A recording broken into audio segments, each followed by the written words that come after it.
Indonesia dikabarkan akan bergabung dalam aliansi dagang negara-negara berkembang unggulan BRICS yang merupakan sekutu Rusia dan China.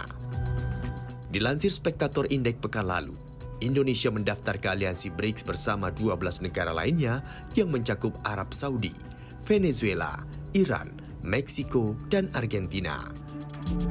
Terkait hal ini, Presiden Joko Widodo menegaskan hal tersebut belum dalam tahap keputusan. Ketua Departemen Ekonomi CSIS, Fajar Hirawan, belum melihat urgensi Indonesia untuk bergabung dalam BRICS yang beranggotakan Brazil, Rusia, India, China, dan Afrika Selatan itu. Saat ini, Indonesia disebut Fajar masih memiliki ketergantungan perdagangan dengan negara tradisional seperti AS hingga China, hingga perlu ditinjau ulang untung ruginya ke depan. Rasa memang tidak terlalu urgent ya. Karena apa? Karena memang kalau kita bisa lihat dari fakta di lapangan gitu ya, kita masih sangat bergantung terkait perdagangan ini dengan negara-negara tradisional seperti Amerika Serikat dan juga Tiongkok atau China. Dan saya rasa memang betul di dalam perkumpulan organisasi BRICS tersebut gitu ya, ada China di sana yang memang bisa dibilang saat ini gitu ya, dan sudah dalam beberapa tahun terakhir menjadi mitra yang sangat strategis bagi ekonomi Indonesia, khususnya dari sisi perdagangan internasional. Namun lagi-lagi kalau dibilang terkait urgensinya, mungkin hal ini sebatas penjajakan dan juga terkait dengan masalah bagaimana pemerintah atau siapapun pemangku kepentingan di Indonesia itu mencoba melihat feasibility study, seberapa potensialkah ketika Indonesia memang akhirnya memutuskan untuk bergabung pada BRICS ini. Hal senada juga disampaikan oleh Wakil Menteri Luar Negeri RI periode Juli-Oktober 2014, Dino Patijalal. Dino menyebutkan, belum adanya pernyataan resmi pemerintah membuat kabar RI untuk bergabung BRICS belum bisa dikonfirmasi kebenarannya. Dino juga menilai belum ada urgensi Indonesia bergabung ke BRICS mengingat aliansi ini tidak memberikan akses terhadap pasar.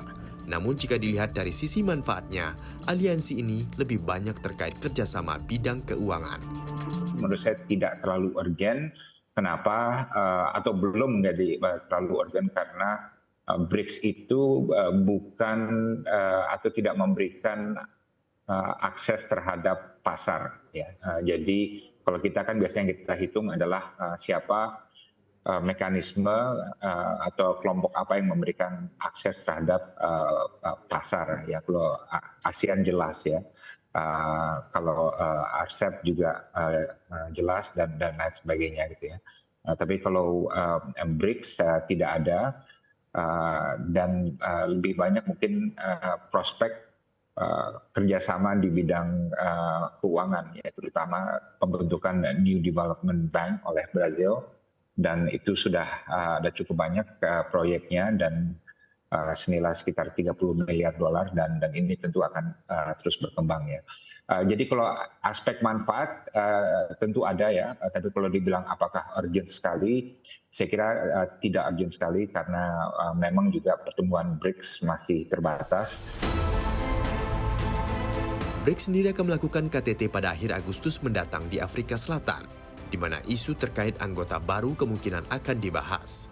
Jokowi pun dikabarkan akan melakukan kunjungan kerja ke Afrika Selatan di bulan ini terkait dengan KTT BRICS.